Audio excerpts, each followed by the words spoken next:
Méditons avec la communauté des disciples du Christ vivant en ce mercredi 5 avril 2023, mercredi saint, année liturgique A. Évangile de Jésus-Christ selon saint Matthieu au chapitre 26, versets 14 à 25. En ce temps-là, l'un des 12 nommé Judas Iscariote se rendit chez les grands prêtres et leur dit : « Que voulez-vous me donner si je vous le livre ?» Ils lui remirent 30 pièces d'argent. Et depuis, Judas cherchait une occasion favorable pour le livrer. Le premier jour de la fête des pains sans levain, les disciples s'approchèrent et dirent à Jésus : « Où veux-tu que nous te fassions les préparatifs pour manger la Pâque ?» Il leur dit : « Allez à la ville chez un tel, et dites-lui : le maître te fait dire : mon temps est proche. C'est chez toi que je veux célébrer la Pâque avec mes disciples. » Les disciples firent ce que Jésus leur avait prescrit et ils préparaient la Pâque.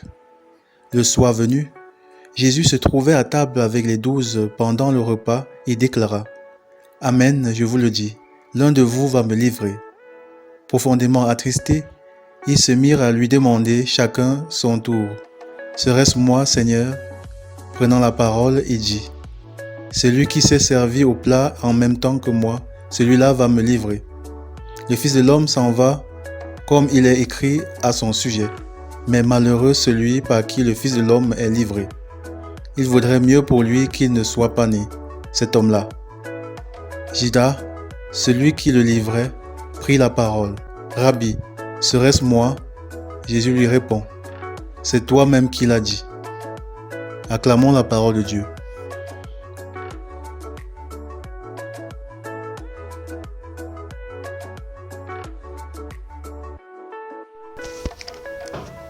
Méditation. Frères et sœurs dans le Seigneur, rendons-lui grâce en commençant ce nouveau jour. À la veille du Triduum pascal, la parole de Dieu nous donne de méditer sur deux attitudes. D'un côté, celle de Judas Iscariote, qui est le type d'attitude qui apporte le malheur dans la vie des personnes et dans notre société.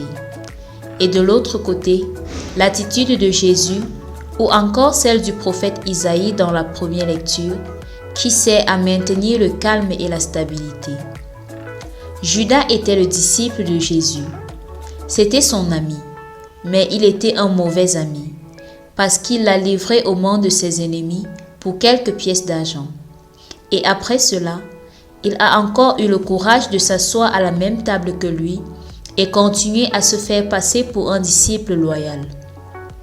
Nous lisons certainement ce texte aujourd'hui en condamnant Judas pour son acte. Malheureusement, notre monde est rempli de plus en plus de ce genre d'amis hypocrites et traîtres. Et puis encore, même parmi nous les chrétiens, on en trouve qui sont capables de détruire une vie pour de l'argent ou par simple jalousie. Combien de fois avons-nous communiqué en riant avec des gens, mangé avec eux, fait semblant d'être leurs amis, alors que dans notre cœur, nous ne les souhaitions pas du bien. Alors, les premières questions que nous devons nous poser aujourd'hui sont les suivantes. Quel type d'ami suis-je ? Quel regard est-ce que je porte sur chacune de mes compagnies ? Est-ce un regard envieux et qui cherche à tirer le plus grand profit de l'amitié ? Si c'est le cas, demandons au Seigneur de purifier notre regard et notre pensée. Car la trahison qui émane de l'amitié entraîne de très grandes blessures qui cicatrisent difficilement et conduisent parfois à des vengeances. Nous ne sommes pas tous comme le Christ ou comme le prophète Isaïe qui s'abandonnent à Dieu et attendent de lui seul la justice. Pourtant, c'est leur attitude que nous devons avoir parce que Dieu n'abandonne pas l'innocent et il sait lui rendre justice au moment indiqué. Ou mieux encore, de la souffrance de l'innocent, le Seigneur fait jaillir la gloire. Posons-nous cette autre question. Comment est-ce que je réagis quand je me sens offensé ou trahi? Est-ce que je cherche à me venger ou plutôt je garde silence et prie pour ceux qui me font du tort? En ce moment, par exemple, nous nous sentons peut-être trahis, offensés, persécutés.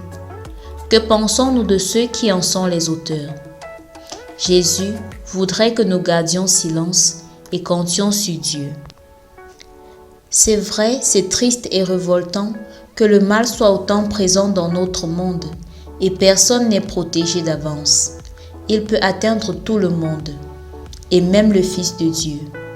Ce que la parole de Dieu nous fait donc comprendre aujourd'hui, c'est que tout comme Jésus devait mourir, le malheur est inhérent à la vie humaine. Il est inévitable, peu importe qui nous sommes. Mais tout comme malheureux est celui qui livre le Christ, malheureux également est celui qui sert de canal au malin, qui cause du tort à son frère ou sa sœur. Malheureux celui qui fait souffrir l'innocent, qui cause la mauvaise fortune chez les autres.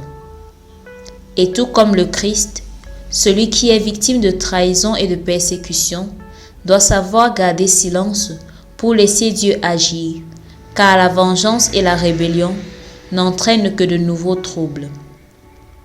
En prenant par exemple le prophète Isaïe, qui nous dit « Le Seigneur nous a donné le langage des disciples pour que nous puissions d'une parole soutenir celui qui est épuisé », nous comprenons que le disciple, le vrai, est celui dont les lèvres ne prononcent que des paroles de soutien et de réconfort. Le Seigneur nous a également donné la capacité d'être résistants face à la persécution. Alors, quel genre d'amis, de disciples ou de personnes choisissons-nous d'être? Celui qui trahit et persécute ou celui qui soutient et sait supporter l'épreuve? Parce qu'au cours de ces derniers jours, Jésus a besoin des amis fidèles qui ne l'abandonnent pas quand vient l'adversité, mais qui supportent avec lui les insultes et les outrages, qui ne se rebellent pas, ne s'aiment pas le trouble, mais poursuivent leur objectif dans la quiétude et la confiance en Dieu. Prions. Éternel Dieu notre Père, je te prie de purifier mon regard sur les autres ainsi que mes pensées par rapport à eux, afin que je ne sois jamais, de près ou de loin, la source de leur malheur, mais que grandisse en moi chaque jour la capacité et le désir de toujours mettre le sourire sur le visage de ceux qui m'entourent. Intercession. Pour tous les innocents condamnés et punis, ainsi que tous les chrétiens persécutés, Seigneur Jésus, nous implorons ton aide. Toi, l'ami fidèle, daigne être avec eux dans ces moments d'épreuve. Aide-les à rendre leur corps insensible à la douleur et protège leur cœur et leur esprit pour qu'ils ne perdent pas leur innocence et leur pureté, mais restent toujours prêts à partager ta gloire quand le moment sera venu. Sainte Marie, Mère des affligés, intercède pour tes enfants. Exercice spirituel. Demandez pardon à ceux que nous avons offensés, pardonnez à ceux qui nous ont fait du tort et ne dites que des paroles de soutien et de réconfort au cours de cette journée.